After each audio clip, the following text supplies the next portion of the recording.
ஒரு மனிதன் காசி நகரத்தில் ஒரு சன்னியாசியை சந்தித்து கேட்டான், சுவாமி, என் வாழ்க்கையில் எதுவும் நிலைப்பதில்லை. சந்தோஷம், செல்வம், கவலை எல்லாமே மாறிக்கொண்டே இருக்கின்றன. ஏன்? சன்னியாசி அருகில் இருந்த கங்கை ஆற்றை சுட்டிக்காட்டி, இந்த நீர் ஓடிக்கொண்டே இருக்கிறது. அதே நீரில் இரண்டாம் முறை கால் வைக்க முடியாது. வாழ்க்கையும் அப்படித்தான். எதுவும் நிலைக்காது என்றார். அந்த மனிதன் கவலையுடன் கேட்டான், அப்படியென்றால் இந்த உலகத்தில் நிரந்தரம் என்ன? சந்நியாசி கோயிலில் இருந்து ஒலிக்கும் மணி சத்தத்தை பார்த்து, ஒரே ஒரு விஷயம் மட்டுமே நிரந்தரம், பரமசிவன். அவனிடம் மனதை இணைத்தால் எந்த மாற்றமும் உங்களை பாதிக்காது என்றார். அந்த மனிதன் சிவனை நம்பி வாழ முடிவு செய்து கோயிலுக்குள் சென்றான்.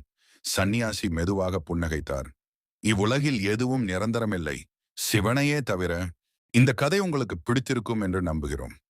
பிடித்திருந்தால் ஓம் நம சிவாய் என்று கமெண்ட் செய்வதற்கு முன்னாடி சேனல் சப்ஸ்கிரைப், லைக் பண்ணவும். ஓம் நம சிவாய்.